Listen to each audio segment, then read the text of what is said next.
Assalamu alaikum, and I'm back with part two. Okay, so once again, um, back to the Book of Enoch. As I said, there are a lot of similarities mentioned, which is why in the beginning everybody thought it was authentic. Again, I would say, who's to say it isn't authentic? Again, I would say because it's a copy of a copy. Obviously, additions and subtractions must have been made in the attempt to preserve whatever they could from memory as well as from whatever written texts or scriptures they had, you know. Remember, a lot of it also got destroyed in the process. So what we have is not even the complete thing. This is another thing you also have to remember. What we have is not the complete thing, but whatever could be preserved, right?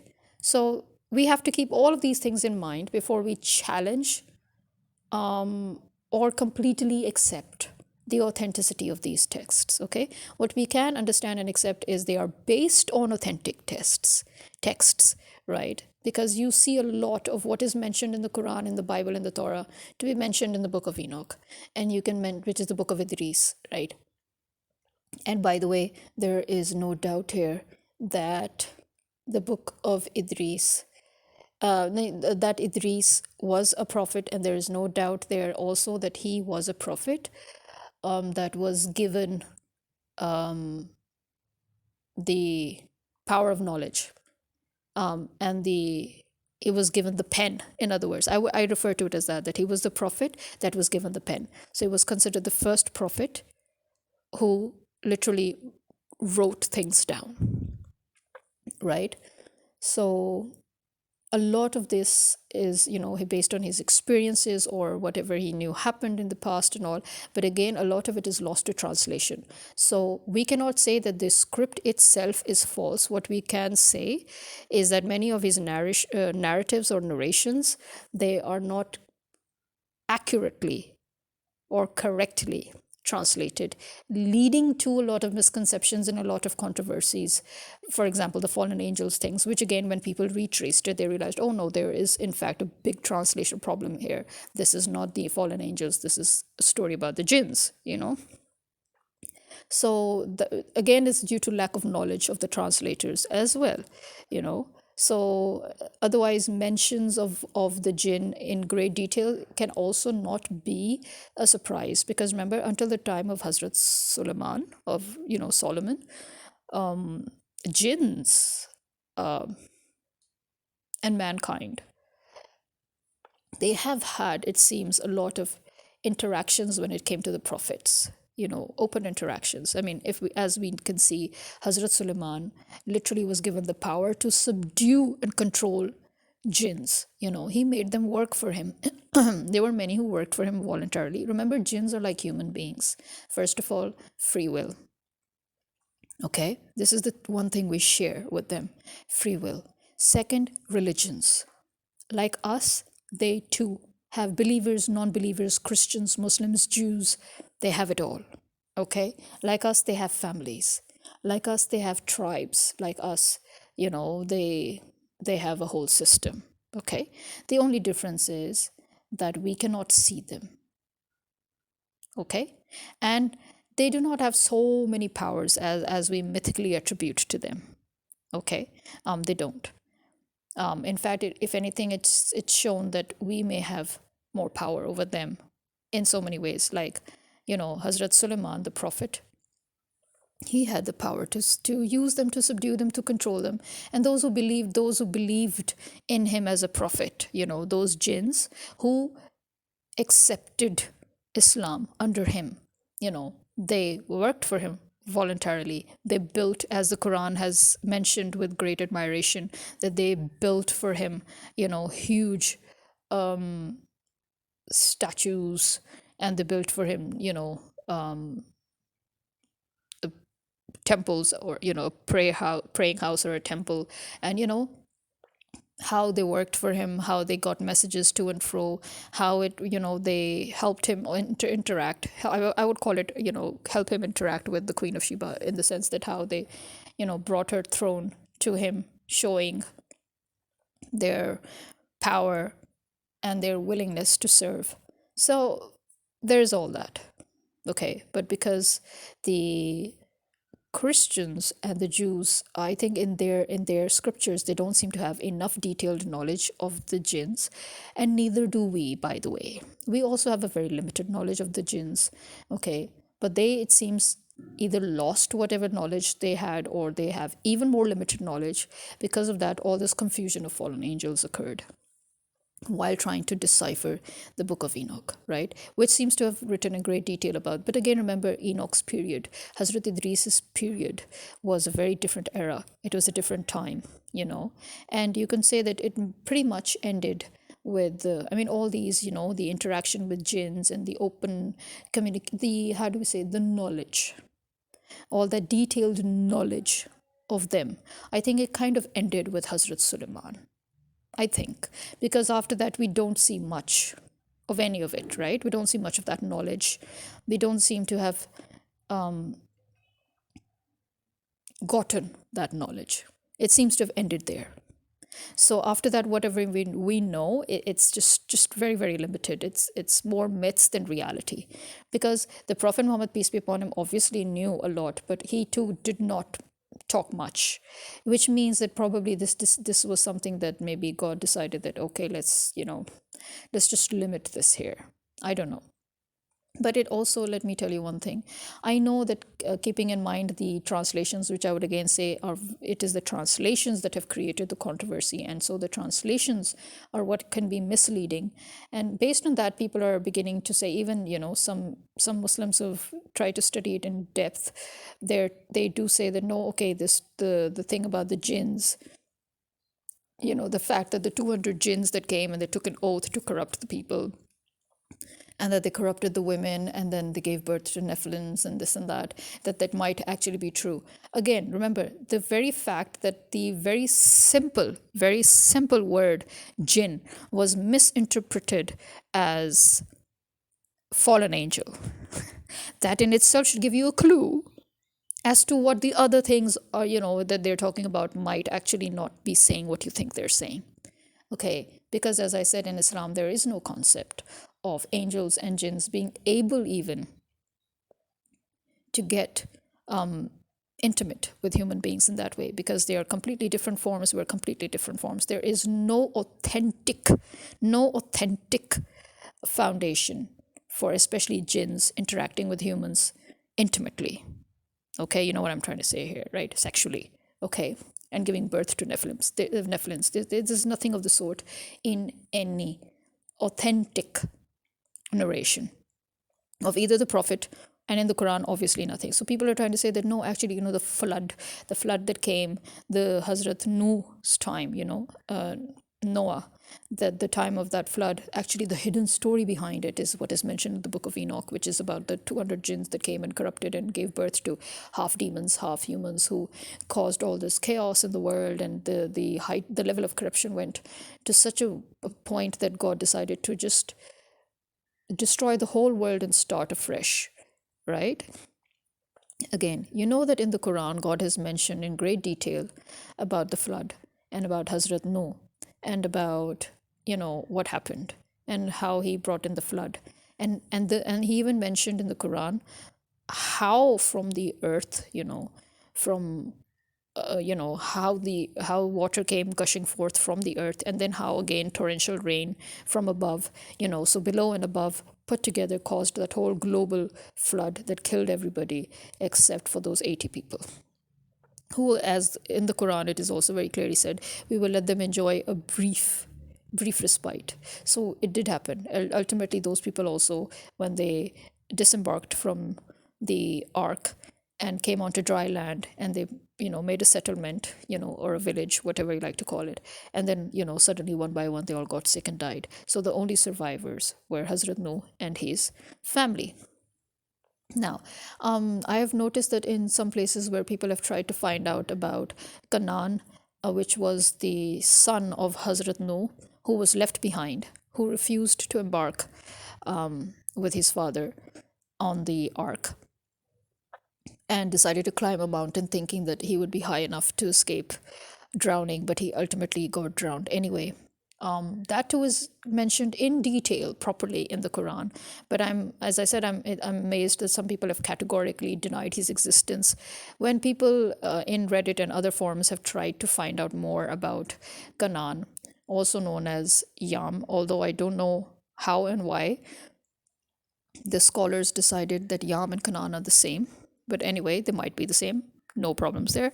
Just saying that some people refer to him as Yam and mostly he is actually referred to as Canaan. And the fact that, he drowned.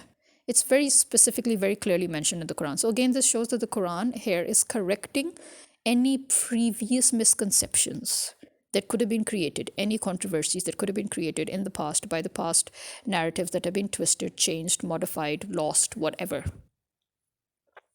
At the end, our final source will be the Quran. It will not be the Book of Enoch. You understand? Our final source from which we can actually get some understanding of the truth is the Quran. Because in the Quran, as you know, God has corrected many things from the Bible. He's corrected many things from the Torah. He's corrected many things from the past, ancient, most civilizations, the stories and the myths revolving around them. Why would we leave the Quran and say, no, the Book of Enoch is probably right? That hidden secret about the jinns and the Nephilims and all. No. Listen, is God scared of you? If there had anything to do with the jinns, he would have mentioned it very clearly. For example, now some of those people, using again the Book of Enoch and the whole jinn interpretation and all, are saying that the Queen of Sheba was actually a Nephilim, for God's sake, for crying out loud. If she was a Nephilim, God would have called her that in the Quran. In the Quran, God has very specifically mentioned that she's a human being who became queen of her people and who was a wise ruler. He praised her for being an excellent leader, a wise woman who was so good at what she did. She was so wise that even when she got the message of Islam from Hazrat Suleiman, she proceeded to sit down and discuss with the council. What does that show you? Democracy. Democracy, the people, how the people around you matter, how your government matters. She's a queen, mind you. She could have just easily imposed dictatorship and say, okay, that's it. Everybody, we're being Muslims or we're not being Muslims. But no, she proceeded to sit down and take the advice of her councilmen. And then she also proceeded to give her own verdict. And she said, oh, I'll test him. I'll see. But to me, it seems authentic, but I'll test him. And when she was sure that he was authentic, when she was sure that he was indeed the prophet, she immediately accepted it. Just look at her wisdom and her intelligence at play here. And you're deciding that because she was such a powerful queen, so she's automatically now a Nephilim. Are you serious? Please, again, our ultimate and final reference is the Quran. If there is any confusion, we need to refer to the Quran because, as I said, the Quran has corrected many such old confusions. So the Quran has made it very clear that the Queen of Sheba was a human being. That's it, full stop. Please let's not try to create any other myths that contradict the Quran. Okay? Unless you somehow prove me wrong, that I have understood the Quran wrong. That's a different story, okay? That all of us have understood the Quran wrong when the Quran mentions her as a wise and a smart female human being ruler, okay? Because listen, when the Quran mentions the jinns, it mentions the jinns very clearly. When it mentions humans, it mentions humans very clearly. So I really don't understand why we are cross-referencing it with the Book of Enoch, which again, as I said, that the whole problem with that book is the translation. The translation is what created the whole controversy. As I said, the text itself may reference to something else. But the closest we can get to that ancient text in its translation is something that completely deviates from it. The fact that a very simple matter of jinns was so easily wrongly translated to fallen angels, that in itself should give you a context here with what you're dealing with, okay? Because look, if you look at Surah Al-Hud, and if you go all the way from verses 26 onwards, right, and you see the whole story, You go to verse 36, you go to verse 46, 47. I mean, just move on and on until 50, and you will see the story where it is very clearly said that those people, they were not called Nephilims, they were not called son of demons, they were not called demons, they were not even referred, no interaction with jinns was referred to. The only thing that was referred to here was that they were idol worshippers, and the names of the idols that they worshipped were literally mentioned, right? They're named. And then you're saying, in the Quran, it is said that, you know, God brought Hazrat Noah into confidence and said, listen, I'm going to destroy the whole world, and only you and your immediate family, those who believe, only they will be saved. His wife was not saved, and he didn't have 3 sons. He had 3 surviving sons. He actually had 4 sons. His wife and one of his sons, they did not get saved. They both got drowned in the flood. Okay. And even though Hazrat Noor was really sad, and he was like, you promised me that my descendants, my sons, my family will be safe. Let him be with me. And God said that he look, and this is Surah Al-Hud, which is chapter 11. And this is ayat 46, verse 46, in which Allah replied, O Noah, he is certainly not of your family. He was entirely of unrighteous conduct. So do not ask me about what you have no knowledge of. I warn you, so you do not fall into ignorance. And in the next verse, 47, Noah pleaded, my Lord, I seek refuge in you from asking you about what I have no knowledge of. And unless you forgive me and have mercy on me, I will be one of the losers. Right? And then 48, it was said, O Noah, disembark with our peace and blessings on you, and some of the descendants of those with you. As for the others, we will allow them a brief enjoyment, which I remember I said a brief respite, a brief enjoyment, then they will be touched with a painful punishment from us. So those few survivors, they too at the end could not survive. Those who did manage to survive later on, even they were punished. And then in the next verse, in verse 49, this is one of the stories. This is now God is now finishing this narration about Hazrat Nuh, and he says, this is one of the stories of the unseen which we reveal to you, O Prophet. As in, he's talking to the Prophet Muhammad, peace be upon him, and saying that this is one of the stories of the unseen, as in, this is something that none of you have seen. It is way, way, way back in the past. It's ancient history, right? And nobody has seen it because it's really ancient history. And this is something that I'm telling you now. I'm revealing it to you. Neither you nor your people knew it before this. So see, it was a story that was not even known. It wasn't heard of. It wasn't seen. Nobody had any knowledge of it. And in other words, he's telling to the Prophet that this, me giving you this knowledge of an ancient past, in itself is proof. It's proof of your prophethood. It's proof of my reality, right?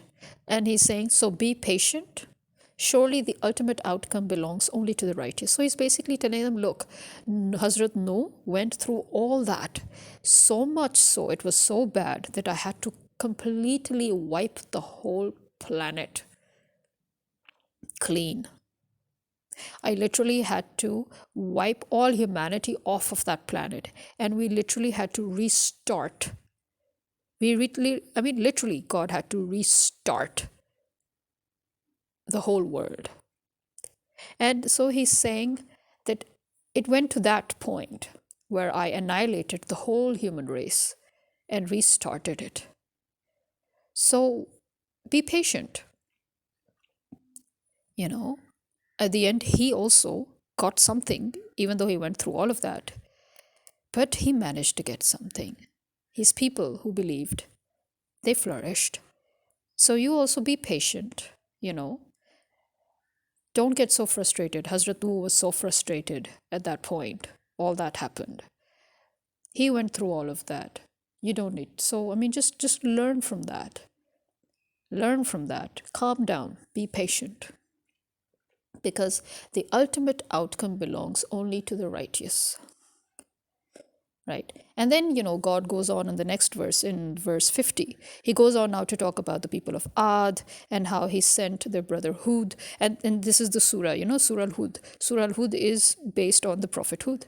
But in this surah, he's talked in great clarity about Hazrat Nuh. And then he's talking again about Hud and how, he says to his people that worship Allah, you have no God other than Him. You do nothing but fabricate lies against Allah.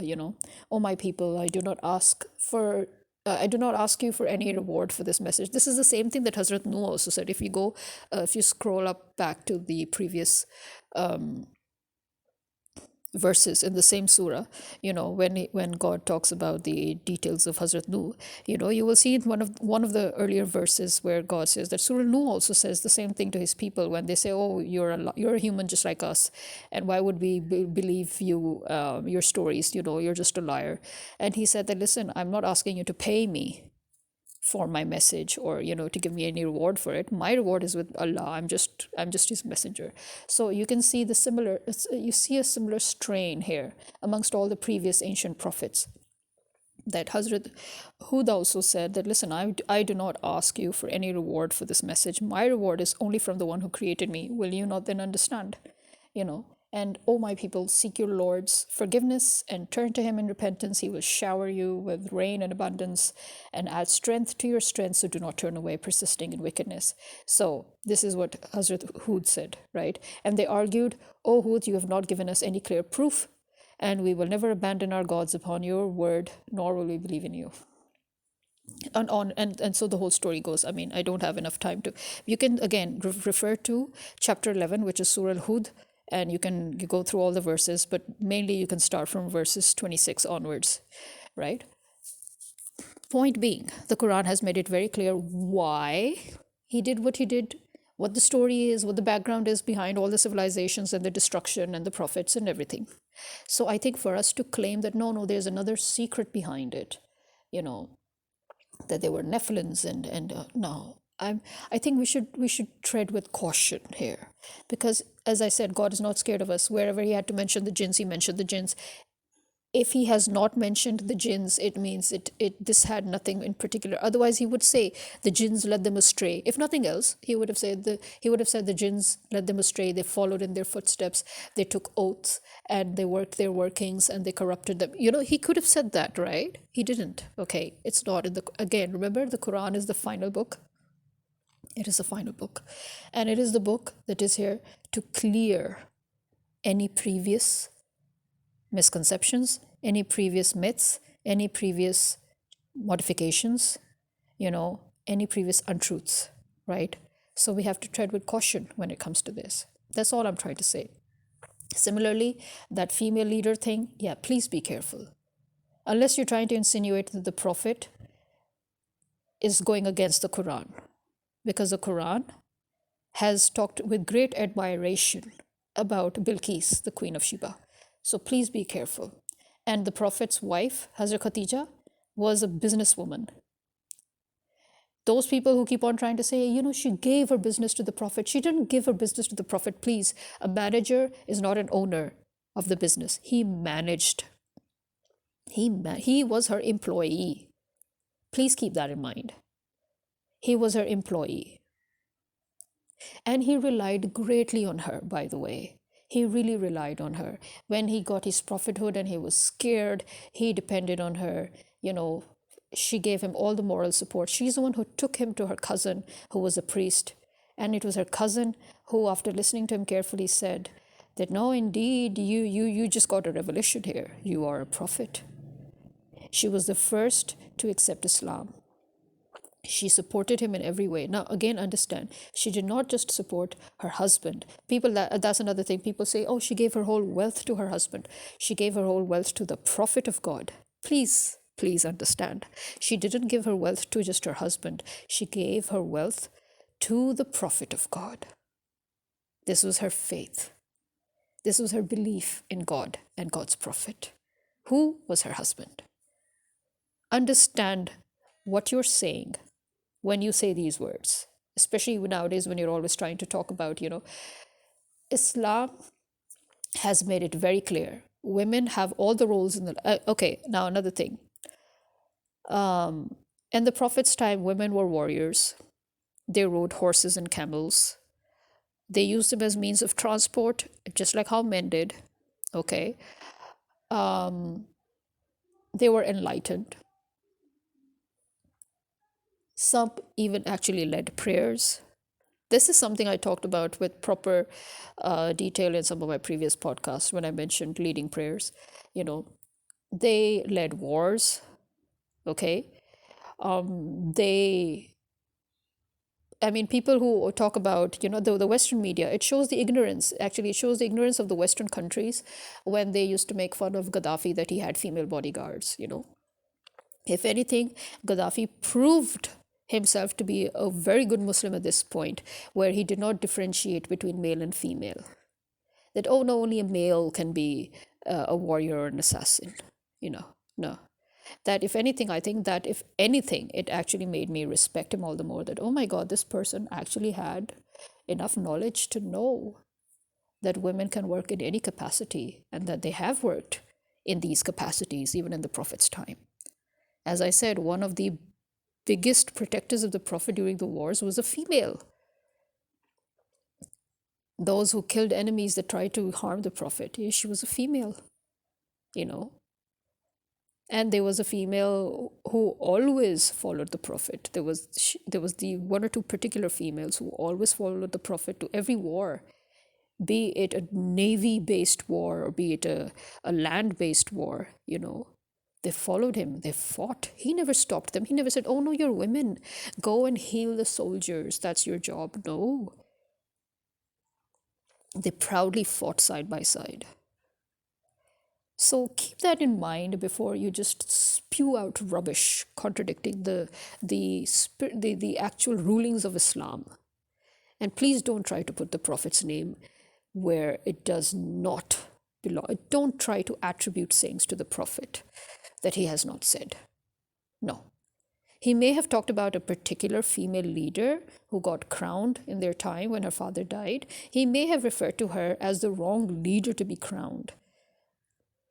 But he in no way mentioned that any female cannot be a leader. And as I said, time and again, even in the golden age of Islam, and today even, it has been proved time and again, women make better leaders than men.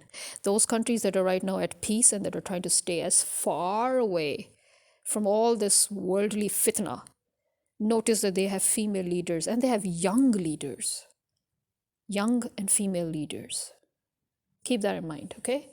And again, in Pakistan, in Bangladesh, we are Muslim countries, and we've had female leaders.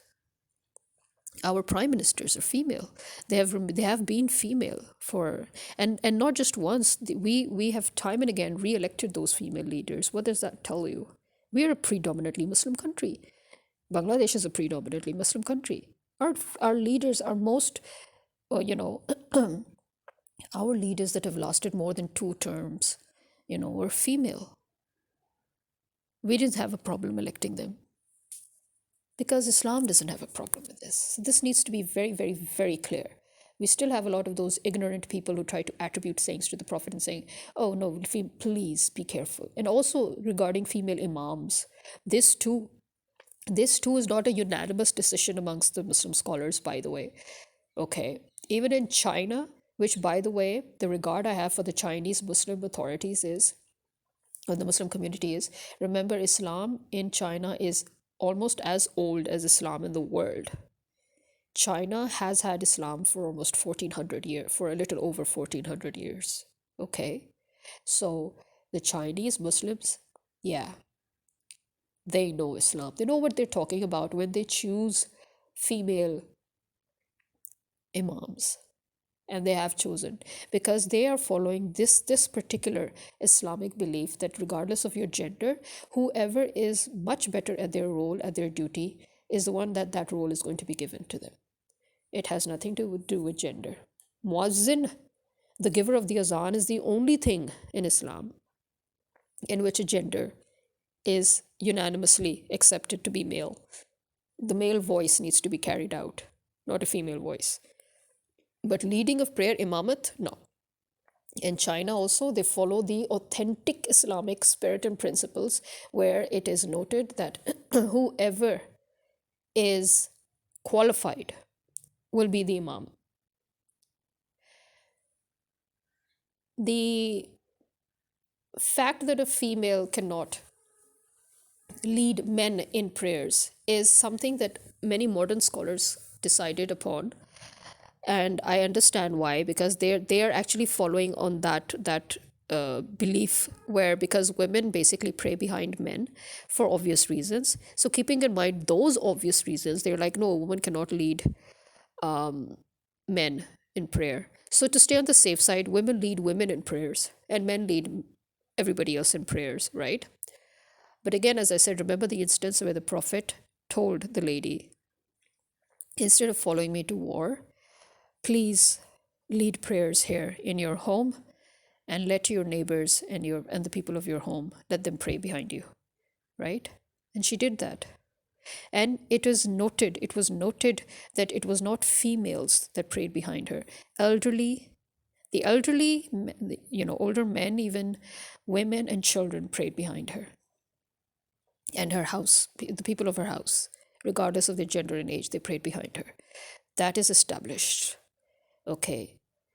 Again, if you have a problem with the whole, men uh, behind a woman, and that they could, it could make the woman uncomfortable as she's leading the prayer for obvious reasons. Okay, you know what? You can always put a screen. You put a screen on the other side of the screen is the imam, the female imam, behind her all the other people that she's leading. At the end of the day, you just have to follow, right? I mean, if you have such a problem, because I mean, again, as I said, although I understand that it pertains to comfort and discomfort, and that is why it became a preferred practice that women should lead women in prayers. But if it's a whole mixed lot, it's better for a man. But again, there is no Islamic actual precedence, or not precedence, I would say. How do I say it? There is no actual concrete evidence of the prophet ever issuing that a woman cannot lead. I mean, there is no hadith. There's no hadith that I can find. If you know of any, please tell me. Please enlighten me here. Okay? Where he says that in no circumstance can a woman, no matter what happens, she cannot lead prayers. Because as I said, in China, where the Muslim community is as old as 1400 years, they also do not seem to find any precedence of that. So it's up to you. I think it just depends on the society. As I said, there's no conclusive command by the prophet. So I think it's left open to you to do at your own discretion. Let's put it this way. In Islam, this is left to your own discretion. By the way, a correction here. I knew I was making a mistake when I said Habil and Kabil. I was like, what am I saying? Sorry, it was Harut and Marut, the pair of angels in the Quran that were mentioned in the second surah, Surah Al-Baqarah, in 102nd, the 102nd verse. The two angels who teach the arts of sorcery, you know, in ancient Babylon. Um, they Harut and Marut. Seriously, something is so wrong with me. Every time nowadays, it's happening to me a bit too frequently that every time I'm doing a podcast and I'm trying to name names, I always end up naming a completely, I mean, I still can't get over the fact that when I was trying to name the the bass guitarist of Coke Studio Pakistan. And I was so excited to talk about him, and I ended up naming the producer, instead of the actual bass guitarist, who's Manu Bhai, by the way. And I'm doing it again. I'm like Habil and Kabil, and I'm like, wait, why am I saying Habil and Kabil? And here it is. It's Harut and Marut, right? The pair of angels. Harut and Marut. Seriously, what's wrong with me? Okay. Okay, we have established one thing. The Queen of Sheba, Bilqis, was definitely human. Thank you so much. Because again, here's another thing. If she was half jinn, or if she was even jinn, don't you think that the jinns who offered to bring her in the blink of an eye, or to bring her throne in the blink of an eye, don't you think they would have communicated with her? Oh, she's one of us, or don't you think? I mean, she was also stunned by the whole thing, right? If she knew of the existence of jinns properly, and if she was one of them, why would she be so stunned? You know, please think about that. And we've established that the Book of Enoch could very well be part of the authentic scripture, but most of it that is left either due to translation or degradation or second, third copy compilation. Many things can be found to have controversies. Mostly, I would think it is to do with translation. So we've established the fact that the flood has been very clearly mentioned in the Quran. There is no mention of how jinns came and produced Nephilims. And again, as I said, listen, there must be something about that story which has been misconstrued and badly translated. Keeping in mind that they badly translated jinns into fallen angels. So the 200 jinns that came and gave an oath and spread corruption. There must be something about it, definitely, definitely. But again, the Quran does not mention any direct relation as to that being a cause. The Quran mentioned very clearly that the cause of God just wrapping up the whole world, and restarting it was based on the amount of idol worshipping and the amount of corruption by the people. Okay. So again, corruption even wasn't mentioned as much as it was idol worshipping. Okay. So, and again, Hazrat Idris was definitely a prophet. Okay. He's mentioned in the Quran, he's mentioned in Surah 19, which is in Surah Maryam, where he mentions very clearly that he was a man of truth and sincerity and a prophet, and we raised him to an exalted place. Okay, no controversy there. Okay, and the angels are Harut and Marut, please. Please, I hope that's the worst thing about podcast is I can't put some sort of a written correction with an asterisk. That that's one thing when you're making a YouTube video and all. When you make a mistake in the audio on the video, you at that very timestamp, you can immediately pin it. Put an asterisk and type in the text saying, okay, here's the correction. But with podcast, unfortunately, I can only put a correction in the description. So I would suggest, please do read the description. I would try to make the description as brief as possible, obviously. What's the point of a podcast if I'm going to have a lengthy description? So please do read the descriptions, because over there I mention any corrections or any points that I've missed. Sometimes if I missed a point that I should have made, I jot that down in the description. So please do check out the description, right? So back to basics now. There is one thing that, okay, for reference sake, right.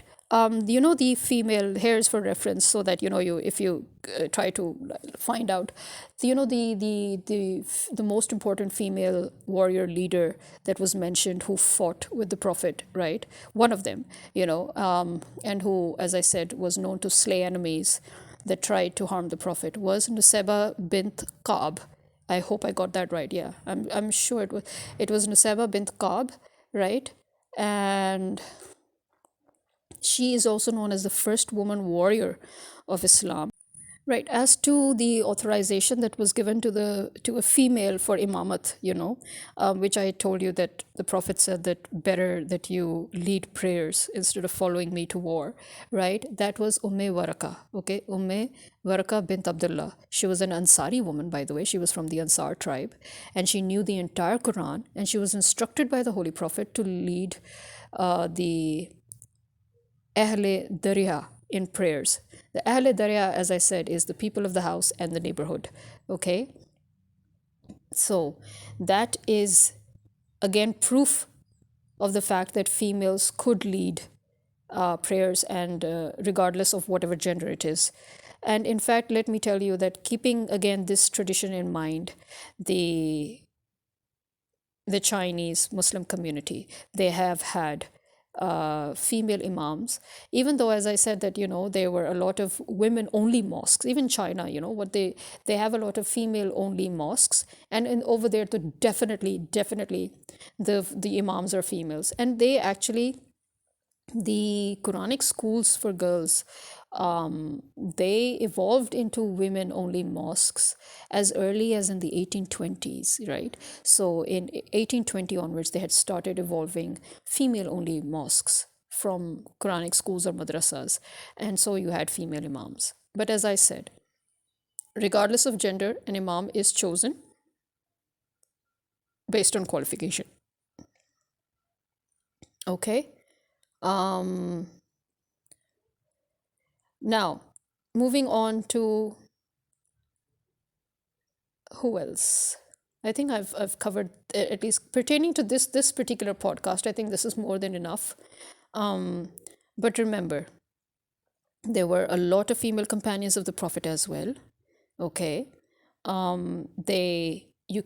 there's a whole list of them apart from his wives. Okay, so you need to go through some of that in order to understand how the Prophet interacted with females as well, keeping well within the decency limits, but how closely they worked. That also defies the concept of where we say that, oh, women and men cannot work together. It is against the Sharia, it's against the Islamic concept, and it goes against Parda and all. No, because as I said, look, you're women and men, we live together, we have to interact with each other. It is highly impossible for us not to interact with each other at all. Okay, so here I would just make that clear, because one of the other women who the Prophet specifically prayed for, by the way, that she should join the group of fighters. When you remember, as I keep on talking about the navy battles, as in the battles that were fought on sea, or they had to go through the sea, right? So one of those warriors that the Prophet actually prayed for to be a part of his group was Umme Haram bint Milhan. She was the wife of his companion, Ubada ibn al-Samit. And he prayed that she would be, from amongst those who joined him, who joined the group of fighters who were riding the sea, like, and here they quote it, like kings on thrones. So after it was shown to him in a dream, this is again one thing that I mentioned, I think, in one of my very, very previous podcasts, on how he had a dream, and then she said that, I hope I'll be one of them fighting by your side. And he said, yes, I have the dream, and you will be one of them. I pray for you to be one of them. So there was that. She did indeed. She traveled by sea in the time of Muawiyah for the conquest of Cyprus. And although she came back, by the way, she came back safely from that battle, but she was thrown from her mount, and that was her horse. She was thrown from her horse, and she was martyred upon arrival. So she survived the battle, only to die after being flung off her horse. Again, this is proof that women rode horses and camels just like men. They were means of transport. There was no segregation here or no discrimination here that, oh, women cannot ride. And remember, these are open. If you compare them with today's transport, where you have cars, which is literally an enclosed space, you're literally already within a sort of a parda when you're driving a car, right? But horses and camels, open means of transport, you're seen by the whole world, you're exposed. Nobody ever said that women could not ride horses and camels, and they all did. They all rode horses and camels. Okay, so she all by the way,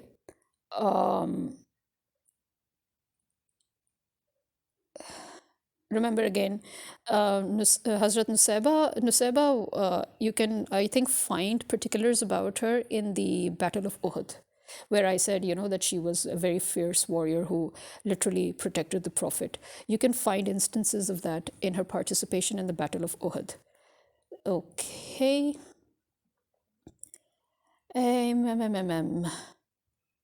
Anything else that I've missed? I do not think so. So, again, once again, I would say there's a reason why in Islam, gaining knowledge is an obligation for all men and women. It's not a luxury, it's not an option, it's an obligation.